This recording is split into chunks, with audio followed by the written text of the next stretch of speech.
It is quite disturbing to go through TV shows that were made in the 2000s and 2010s because it seems like a lot of these drama things are kind of based on. Some of the ones we saw were like Toddlers and Tiaras and of course Dance Moms, although like Toddlers and Tiaras was obviously disgusting, whereas Dance Moms was more just like, I watched it, honestly. I was like 12 years old, I was like dancing in my room pretending I was on there. Today we will be discussing why Dance Moms was actually canceled and looking back at the actual that could have happened. As these child stars have grown up, they have come forward about how their experiences with Abby Lee Miller and the Dance Moms drama caused them actual. While Dance Moms gained popularity for its captivating drama and talented young dancers, it faced criticism for alleged abusive nature toward the participants and particularly the young dancers. Today we will delve into the aspects of the show that were deemed to have caused psychological and emotional trauma on the children. What have we done? Oh, now what's the world becoming?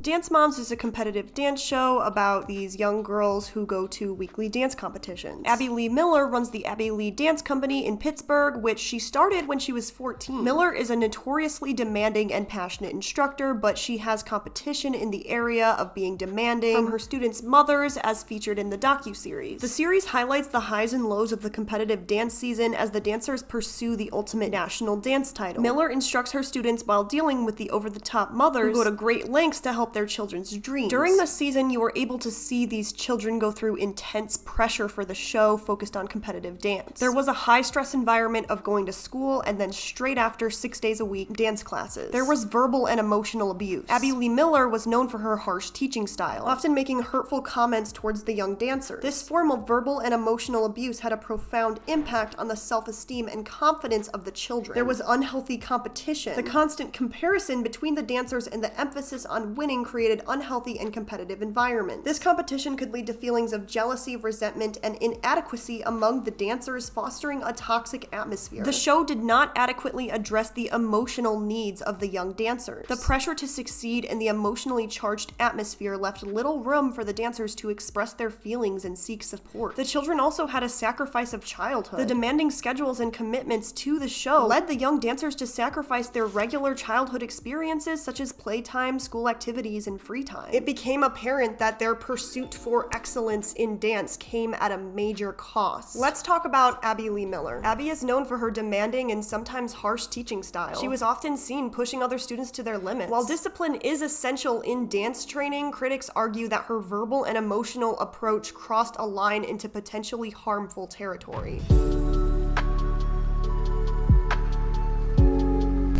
When the girls would make mistakes, Abby would have a different response depending on her relationship with that child and her parent. For example, when Maddie forgot her dance and was having a panic attack off stage, Abby was really comforting to her, and then when the same thing happens to, say, Nia or Chloe, she's angry and devastated at them. I sat down and cried and watched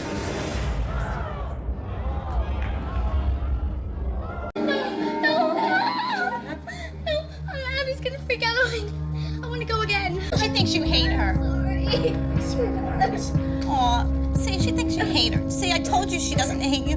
Maddie, it's not your fault, honey. You were such a fabulous kid. These are children. And you cry for whatever reason for one child and not the other. They all hurt the same. And the kids know. This favoritism causes severe emotional distress. She would compare everyone to Maddie, even her little sister. She literally even said, like, oh, Mackenzie isn't Maddie, she's Mackenzie. It's like, what am I supposed to take from this? I'm not as good of a dancer as my sister. Same thing with Chloe. You, after time, lose your spark to want to dance.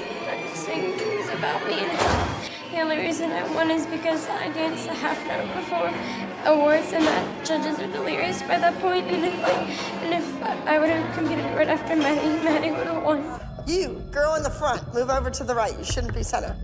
Move. Abby won't refer to Chloe by her name. She keeps calling her that girl or her or she. I mean, like, how belittling can you get to not even say someone's name? Yo, Blondie, you were gone for a week. The utter disrespect when you consider the fact that she is so nice to Maddie no matter what happens. Sure, a few times when Maddie loses, Abby gets angry, but it's not quite to the same level as the other girls, which, as the mom stated, is noticeable to them. After a span of time, this can cause low self-esteem. When a child consistently feels less valued or loved compared to a sibling or peer, their self-esteem can suffer. They may develop feelings of inadequacy, believing that they are not good enough or deserving of attention and affection. Kids don't know the difference. They don't know the difference between you're mad at me because of this dancing thing and I don't deserve attention and support. Favoritism can shape a child's sense of identity and self-worth. If they're constantly overlooked and compared unfavorably to a sibling or peer, they might internalize these negative perceptions and struggle with developing a positive self-concept. It can lead to insecurity, where they might question their role, importance, and where they truly belong, leading to feelings of isolation and alienation. Prolonged exposure to favoritism can lead to risks of developing mental health issues such as anxiety and depression due to this constant emotional strain, where these kids will bring these emotional scars and lack of self-confidence into adulthood. Children might develop unhealthy coping mechanisms in response to favoritism, such as withdrawing, seeking negative attention, or engaging in risky behavior. My sister and I definitely went through this when we were kids. One of us was treated pretty differently than the other, and it just causes rivalries, and it kind of gives you this deep sense of unfairness that can live with you for a very long time and is extremely difficult to unlearn. You have sabotaged my daughter and the rest of the kids! A little snake! How dare you call my daughter a sneak? Snake! She's not a sneak! You're a sneak and a snake! At this point, we can see that Abby will actually get to the point where she goes after physical appearance and calling her child a sneak and a snake. And within all of this, you can just see the psychological trauma that is being put on the child because of what, like dance drama? Throughout Dance Moms, Abby showed an insane amount of favoritism to Maddie, and Maddie later talks about how she didn't think that she was better than anyone else. She was literally just a kid. Obviously, nothing that went on in the show was the kids' fault. They were children. And also edited to look more dramatic, but going on into later cases, we'll see that some parts were actually edited to look less dramatic because of the contents of what Abby said, and that's why Chloe left. In the show, we were able to see the mothers being verbally abusive to one another in front of the children all of the time, but actually physically abusive at times. Do you want some cake? Abby, I can't even believe you just did that. Go get her. Go get her, Liza. What'd she do? Go get her, Liza. Abby, I can't believe you just did that to my daughter. Everyone. I didn't do it to your daughter. I did it to you. My daughter was in there and saw that. Don't look me up and down, you horse. Why can't you just get her ears pinned back? What's the big deal? Maddie was always the favorite, she was always number one, and the other moms would always get mad at that. There would be this insane drama about it. A lot of the girls don't talk about their experiences on the show anymore because they said that it was genuinely traumatizing. However, Maddie has come forward and talked about having developed PTSD from being on this show. She talks about how in her interviews, everyone thought she was the brat. They always made her out to be like, I know I'm the best, I know I'm going to win. But Maddie was only 8 years old when Dance Moms started. And also, a lot of it was what the producers were telling her to say. Like, everything you see on TV is fake, even if it's producers sort of implanting things in your head to say like, oh, why don't you kind of talk about this? Maddie talks about how she was a kid. That's what you're supposed to do, listen to what others told you, but it actually set her up for failure. Abby Lee Miller has been widely condemned for toxic, racist, and even abusive behaviors on the show. There is simply no excuse for screaming at children or for ridiculing them for their failures. As a young adult, Maddie had years to process the harm that Abby inflicted. Even JoJo Siwa, who was on Dance Moms, reacted to this, and she was a little bit more like laughy about it, which is good, but it's also just like, girl, no, this was extreme trauma that you were put through for what, like the sake of dancing? Anyone who knows anything about the dance world, please let me know. Is this something that happens in the dance world? Is this normal? Are a lot of teachers like Abby? Each of you to do a homework assignment. I wanted you to write about JoJo. Reasons she should not be part of the Abby Lee Dance Company. The first reason is sometimes she's very loud, sometimes she's off in the group dances, and sometimes she's a little too crazy. We've had some timing issues, sometimes a little too loud, but you take opportunities from people who have been here longer. Lip sync when you're on stage. You respect us. You're lucky to even be a guest here at the ALDC. Well, if you're so good, you don't really need to be a part of the Abby Lee Dance Company.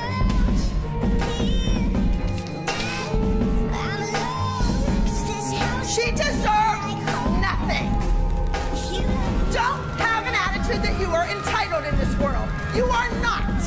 You deserve nothing else. Oh, no crying children. None. Well, if you yell at me, I'm gonna cry. Get out. Go. No, she's not. No, she's not. I need to ask you in front of everyone, what happened? He would have liked to show off our choreography. I don't want to like. Get it down. No. Inappropriate thing for a child to touch. Not yours, you didn't pay for it, you didn't buy it. So for you to come over here and take one is a greedy little monster. Don't do it. Big ball of fire that's always on. All day, every day. Even if you pour water on her, she will not shut up. She's very loud all the time, and once she's water, JoJo is one of the worst dancers on the team. I had a really bad stress rash right here on dance hall. There were multiple times where there were actual physical altercations in front of the children. To my knowledge, they left these on camera. Like, at what point is this not drama anymore? I can't really play it. I don't want to, because it's like, there's physical stuff going on, and anyways, you could just see how upset the kids are to be witnessing this, and Nia's mom is the only sensible one there screaming at the kids to leave, get out of the room. No, I didn't, dingbat. Listen, I said, Brooke, is your mother speaking your for finger you? Do you out want to of be my face. Girls, out the room. Yeah, you Girls, would eat out me. the room. Out the room. Get away from me. Out the room. Now, out of the room. Maddie, you too. All of you out of the room. No. All She's of you. crazy. Out of you. No, I'm not crazy. You're eating my face. There were multiple times where the girls were asked to dress, for lack of better words, promiscuously. There were things like fishnets, Vegas-style dances, schoolgirl skirts. We won't show them, but I mean, I'm not a part of the dance world. I get it that they're kind of trying to prepare the kids for later in life when you might have to do a dance or like a music video where you might have to dress that way. But at that point, you're an adult, and when you're a kid, you can't just be expected to be treated like an adult. There were even outfits that made the show unable to be aired. There was at least one time where the judges absolutely are not a fan of this. They are disturbed and they rate them poorly, probably based off of their outfit choice. Other than the obvious of this getting into the wrong people's hands, early sexualization of children has harmful impacts on the child's physical, psychological, and emotional well-being. It causes psychological distress, leading to confusion and anxiety. Children might struggle to understand the process of the complex emotions associated with sexual themes. Early exposure robs children of their innocence and opportunity of a carefree and age-appropriate childhood. It forces them to confront adult concepts before they are ready to comprehend them. It teaches them to blur the lines between appropriate and inappropriate behaviors and boundaries. Children might have difficulty understanding and asserting their personal boundaries in various situations. The children might have a weak understanding of the importance of mutual respect and consent, as well as impact body image and self-consciousness. Traumatic experiences related to wearing skimpy clothing can lead to a disconnection of one's own body. Children may dissociate or mentally detach from their physical selves as a way to cope with the distress.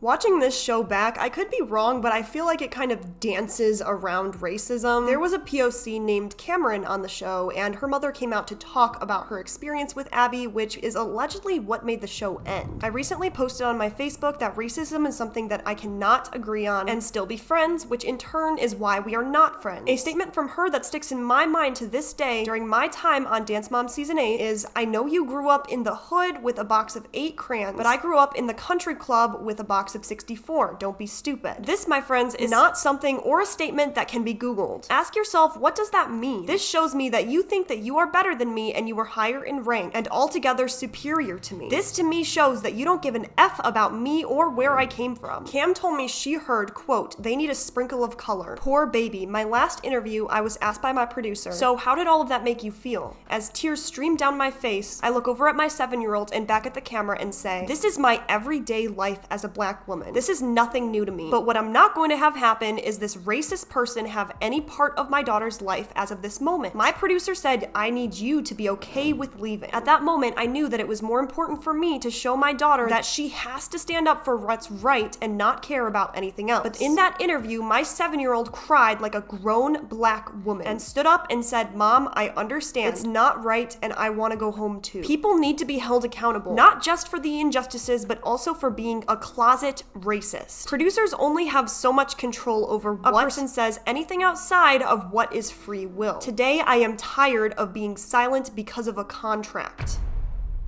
Cam was not the only person who had experienced racism on the show. I mean, watching it back, it's like, are you kidding me? The people of color on this show were far and in between. Nia, who was on the show since the start, was the only black girl for like 6 seasons. And Abby would use that to her own advantage by placing Nia in culturally appropriate parts. I mean, let me know, any dancers, if that is actually something that goes on that's like not a problem. I mean, definitely if the person wants to do it and it's appropriate towards their culture, but if it's like stereotype or just because the person that you're imitating is a POC, it can be offensive.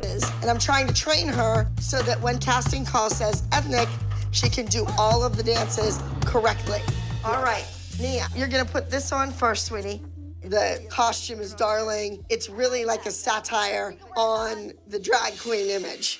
And it's over the top, and it's fun, and it's right up Nia's alley. Why is my daughter the only one dressed in animal print? All the other girls get costumes that aren't typecasting them. You may or may not remember Black Patsy because she was only on there for a little bit, but like, are you serious? People think that she was brought onto the show solely to be a racist stereotype. You could see racism in this show because when Black Patsy is angry, oh, it's like a hood stereotype. But then when the white mothers are angry, they don't get the same label. I walked in your recital, got right on stage, and danced with your elite dance. You were kicked out! You want to watch your mouth, because I ain't the rest of these dance mamas. I'm not a doctor like Holly Boo. I'm from the hood. Shut up! Who said shut up? How old are you? And I'm disengaging like Dr. Holly said. Yeah.